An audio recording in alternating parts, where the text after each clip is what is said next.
এই আমার বাড়িতে ব্রাজিলের পতাকা টাঙ্গাস কে? আমি টাঙ্গাবো, তোমার সমস্যা কি? ছাদ থেকে পতাকা নামা, এই ছাদে শুধু আর্জেন্টিনার পতাকা উঠবে। নামাবো না, কি করবা তুমি? ভালো করে বলতেছি পতাকা সরা, নইলে কিন্তু তোর সাথে আমার ভাইয়ের কোনো সম্পর্ক থাকবে না। এর জন্য তুমি ভাইয়ের সম্পর্ক বিচ্ছিন্ন করবা? হ্যাঁ, প্রয়োজনে তাই করব। ঠিক আছে, তোমার বাড়িতে তুমি তোমার পতাকা ওড়াও, তবে এই এলাকায় একটা পতাকাই উড়বে, সেটা হলো ব্রাজিলের পতাকা। এই চল। ব্রাজিল কাপ নেবে। অবশ্যই বেটা। এই গাছটা উঁচু আছে। হ্যাঁ, এই গাছটা উঁচু আছে। এই গাছে এটা নামো, এই গাছে সবচেয়ে ভালো হবে।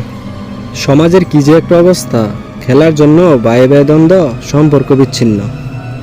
আগে দেখতাম টাকার জন্য, জমির জন্য বায়ে বায়ে সম্পর্ক বিচ্ছিন্ন হইতো, আর এখন দেখি সামান্য খেলার জন্য বায়ে বায়ে সম্পর্ক বিচ্ছিন্ন হয়। ঠিক আছে ঠিক আছে, এই রাতি ভালো হবো। উঠতেছি। এই, তোমরা এলাকায় কি শুরু করেছো?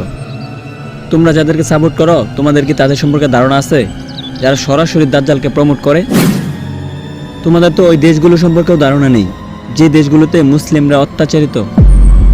তোমরা মুসলমানের সন্তান হয়ে কোনোদিন তাহাজ্জুদ পড়ো নাই, অথচ ইহুদি খ্রিস্টানদের খেলা দেখার জন্য সারা রাত জেগে থাকো, যারা কিনা আল্লাহ রাসূলকে কোনোদিন মেনে নেয়নি এবং কি মেনে নিবেও না। আর তোমারা দেখলাম খেলার জন্য তোমার ভাইয়ের সাথে তোমার দ্বন্দ্ব। আমার ভাইয়ের সাথে দ্বন্দ্ব না কার সাথে দ্বন্দ্ব, এটা আমার ব্যাপার। যার সাথে যার ভালোবাসা, তার সাথে তার হাসর। চল নামাজ পড়ে আসি। নামাজের সময় হয়ে গেছে, তোমরা নামাজ পড়বে না? চলো নামাজ পড়ে আসি। আপনারা যান। বুঝিস না, বড় ভাই যেরকম ছোট ভাই ছোট ভাই তো তেরকম। এরকমই হবে। বন্ধু আর খুব সুন্দর কথা বললো, আমাদের কি মানা উচিত না? আরে ওরা এইগুলাই বলবে। ভাই, একেবারে উপরে ডালে টাঙ্গাবেন। আজকে কিন্তু আর্জেন্টিনার সব পতাকা ছিল, অনেক উপরে উঠে গেছে। সাকিব পতাকাটা ধর। হ্যাঁ, ওইখানে টাঙ্গাইলে খুব সুন্দর হবে। উপরের দিকে দে। ভাই সাবধানে। ভাই গাড়ি পড়ে দে, ভাই পড়ে দে। সাকিব সাকিব সাকিব সাকিব। আপনার ভাই তো পতাকা টাঙ্গাইতে গিয়ে গাছটা পড়ে গেছে। গাছ থেকে পড়ে গেছে, আমি কি করব?